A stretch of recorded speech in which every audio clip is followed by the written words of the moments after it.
গল্প এসব নিয়ে আমাদের নিয়মিত আয়োজন খেলার সময়। আর এই আয়োজনে আপনাদের সবাইকে স্বাগত জানাচ্ছি আমি এস এম ইকবাল। শুরুতেই ঢাকা প্রিমিয়ার ডিভিশন ক্রিকেট লিগের খবর। জমে উঠেছে সুপার লিগে ওঠার লড়াই। শনিবার 10ম রাউন্ডের দ্বিতীয় পর্বের খেলায় ফতুল্লায় মাশরাফির কলাবাগানের বিপক্ষে মাঠে নামবে মুশফিকুর রহিমের মোহামেডান। মিরপুর শেরেবাংলা জাতীয় ক্রিকেট স্টেডিয়ামে ভিক্টোরিয়ার প্রতিপক্ষ ব্রাদার্স ইউনিয়ন। আর সাভারের বিকেএসপিতে শেখ জামালের বিপক্ষে লড়বে লিজেন্ডস অফ রূপগঞ্জ। 3টি খেলায় অনুষ্ঠিত হবে 9টায়।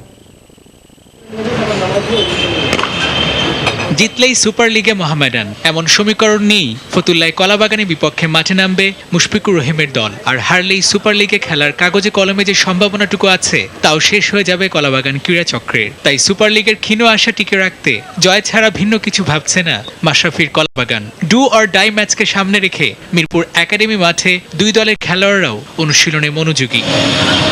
জরুরি সময়ে কথা বলছে মাশরাফির ব্যাট বল। ফতুল্লায় 3 ম্যাচ খেলে দুটোতে জয় পেয়েছে ম্যাশের দল। আর সেই 2 ম্যাচেই জয়ের নায়ক বাংলাদেশের ওয়ানডে এবং টি-20 অধিনায়ক। গুরুত্বপূর্ণ ম্যাচে মাশরাফির পারফরমেন্স দলকে অনুপ্রাণিত করবে বলে বিশ্বাস কলাবাগান কোচের। জেতাটা তো অবশ্যই জরুরি।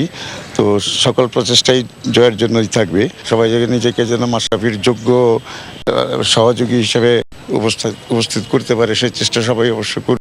শেষ 2 ম্যাচ জিতে ঘুরে দাঁড়িয়েছে কলাবাগান কেসি। সেই জয়ের ধারাবাহিকতা ধরে রাখতে প্রত্যয়ী মেহরাব হোসেন জুনিয়র। লাস্ট 2টা ম্যাচ আমরা ভালো উইন করেছি। কালকের ম্যাচটা জানেন যে খুবই গুরুত্বপূর্ণ ম্যাচ আমাদের জন্য। মোহামেডানের সাথে যদি আমরা জিতি, দেয়ার ইজ স্লিম চান্স যে আমরা সুপার লিগে খেলতে পারবো। সো ওভারঅল লাস্ট 2 ম্যাচের পারফরমেন্স আমাদের ভালো ছিল। সো সেম কনফিডেন্স নিয়ে আমরা কালকে নামতে যাচ্ছি। জিতলেই চ্যাম্পিয়ন রেসে থাকবে সাদা কালোরা। আর তাই প্রতিপক্ষ কলাবাগানকে সমীহর চোখে দেখছেন মোহামেডান ব্যাটসম্যান মিলন। যদি কালকের ম্যাচটা জিততে পারি তাহলে আমরা চ্যাম্পিয়ন রেসেও থাকবো। আর প্ল্যানটা আসলে ওরা খারাপ টিম না, ওরা ভালো টিম। ওরা লাস্ট ম্যাচে জিতছে রূপগঞ্জের সঙ্গে। তো আমরা চেষ্টা করব আমাদের বেস্টটা খেলার জন্য মাঠে। একদিকে বাংলার টেস্ট অধিনায়ক মুশফিকুর, অন্যদিকে সীমিত ওভারের ফরম্যাটের ক্রিকেটে সেনাপতি মাশরাফি। ম্যাচ জয়ের গোপন রহস্য যে লুকিয়ে আছে 2 দলের অধিনায়কত্বের থিঙ্ক ট্যাঙ্ক আর স্ট্র্যাটেজিতে। সব মিলে এক জমজমাট ম্যাচের অপেক্ষায় ক্রিকেট প্রেমীরা। রাহিদ রনি, সময় সংবাদ, Dhaka. Indian premier league IPL থেকে দীর্ঘ 2 মাস খেলে এসে এখন নিজ জন্মভূমি কালীগঞ্জ উপজেলার তেতুলিয়া গ্রামে বিশ্রাম নিচ্ছেন কাটার মাস্টার মুস্তাফিজুর রহমান। সেখানে আত্মীয় স্বজন, বন্ধু বান্ধব আর ভক্তদের সাথে সময় কাটাচ্ছেন মুস্তাফিজ। প্রথমবারের মতো আইপিএল খেলতে গিয়ে নিজের অসাধারণ পারফরমেন্স দিয়ে মানুষের মনের জায়গা করে নিয়েছেন মুস্তাফিজ। দেশে ফিরে তিনি পেয়েছেন জাতীয় বীরের খেতাব। আর এ কারণে মুস্তাফিজের প্রবাসী এখন তাকে নিয়ে খুশিতে আত্মহারা। কাউন্টিতে আরও ভালো খেলে দেশের মুখ উজ্জ্বল করবেন বলে বিশ্বাস তার গ্রামবাসীর। মুস্তাফিজের সাথে দেখা করতে তার গ্রামে দল বেঁধে মানুষ ভিড় জমাচ্ছেন।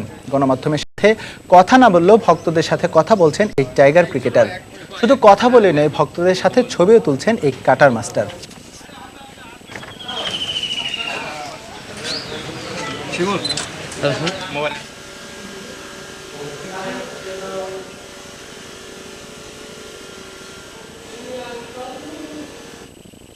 দর্শক, এর আগে আমরা ডিপিএল অর্থাৎ ঢাকা প্রিমিয়ার ডিভিশন ক্রিকেট লিগের একটি প্রতিবেদন দেখছিলাম। কাল কিন্তু অর্থাৎ শনিবার সকাল 9টায় কিন্তু 10ম রাউন্ডের ম্যাচ অনুষ্ঠিত হবে, যেখানে 6টি দল মুখোমুখি হবে ভিন্ন ভিন্ন 3টি গ্রাউন্ডে। ইতোমধ্যে কিন্তু আমরা বলতে পারি যে ডিপিএল কিন্তু এবারের যেই কম্পিটিশন বা যে প্রতিযোগিতাটি হচ্ছে সেটা কিন্তু আলাদা একটি মাত্রা যোগ করেছে। অর্থাৎ এখন পর্যন্ত কিন্তু আমরা দেখেছি যে শুধুমাত্র প্রাইম দল কিন্তু তাদের সুপার লিগে ওঠার যে লড়াইটা সেটা কিন্তু নিশ্চিত করতে পেরেছে।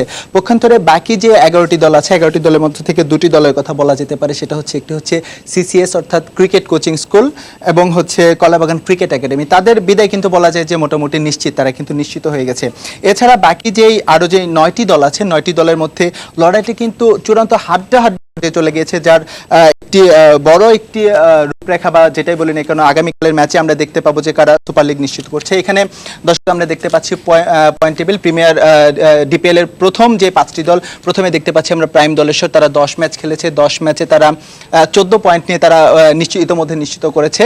সেই ক্ষেত্রে তারপরে আছে মোহামেডান, তারা 9 ম্যাচ খেলে 12 পয়েন্ট নিয়ে আছে। অর্থাৎ তারা যদি কালকের ম্যাচটি জিতে যায় তাহলে কিন্তু তারা প্রাইম দলেশ্বরকে টপকে কিন্তু তাদের 1 নম্বরে যাওয়ার কিন্তু একটা অবস্থা থাকবে।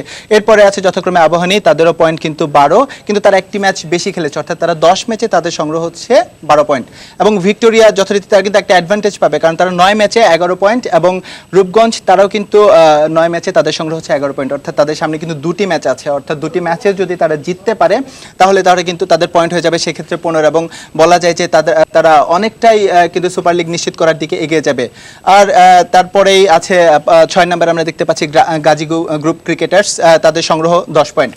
আর এবার দেখে নেব, 7 নম্বরে আছে হচ্ছে প্রাইম ব্যাংকের সংগ্রহ হচ্ছে সমান 10 পয়েন্ট। একই কাতারে আছে শেখ জামাল ধানমন্ডি ক্লাব, কিন্তু তারা অ্যাডভান্টেজ পাবে হচ্ছে তারা একটি ম্যাচ কম খেলেছে প্রাইম ব্যাংকের থেকে, তাদেরও সমান 10 পয়েন্ট, অর্থাৎ কালকে যদি তারা জিততে পারে সেই ক্ষেত্রে তারা কিন্তু সমান 12 পয়েন্ট হয়ে যাবে, এবং সেই ক্ষেত্রে লড়াইটা কিন্তু বেশ জমজমাট হবে বলে আমরা মনে করছি। তারপরে যদি সিরিয়ালে আসি তাহলে দেখা যাচ্ছে হচ্ছে ব্রাদার্স ইউনিয়ন আছে, তারপরে আছে কলাবাগান ক্রিকেট চক্র, তাদেরও একটা সম্ভাবনা আছে দেখতে পাচ্ছি, তাদের সংগ্রহ হচ্ছে সমান 8 পয়েন্ট করে আছে হচ্ছে কলাবাগান এবং ব্রাদার্সের। এবং সব নিচে যাকে দেখতে পাচ্ছি সেটা হচ্ছে ক্রিকেট কোচিং স্কুল এবং কলাবাগান ক্রিকেট একাডেমি, তাদের সংগ্রহ কিন্তু হচ্ছে মাত্র হচ্ছে 4 পয়েন্ট, অর্থাৎ 10টি করে তারা ম্যাচ খেলেছে, তাদের হাতে আছে 2টি করে ম্যাচ। তারা যদি তাদের পরবর্তী 2টি ম্যাচে জয়লাভ করে সেক্ষেত্রেও কিন্তু পয়েন্ট টেবিলে যদি তারা কোনো হেরফের হবে না, অর্থাৎ তারা বলা যায় যে তারা এই ডিপিএল থেকে কিন্তু তারা ছিটকে গিয়েছে। এবার আমরা জানবো হচ্ছে যে ডিপিএল এর সেরা 5 ব্যাটসম্যান, অর্থাৎ 5 রান সংগ্রাহক। প্রথমেই দেখতে পাচ্ছি শামসুর রহমান শুভ, তিনি জাতীয় দলে খেলেছেন, তার 10 ম্যাচে রান হচ্ছে 516 রান তিনি করেছেন, সর্বোচ্চ কিন্তু তার হচ্ছে 136 রান। আর আমরা গড় দেখবো হচ্ছে 57, খুবই হ্যান্ডসাম একটি গড়। তার যে ন্যাশনাল টিমে খেলার যে তার অভিজ্ঞতা সেটি কিন্তু আমরা খুব ভালোই দেখতে পাচ্ছি যে তিনি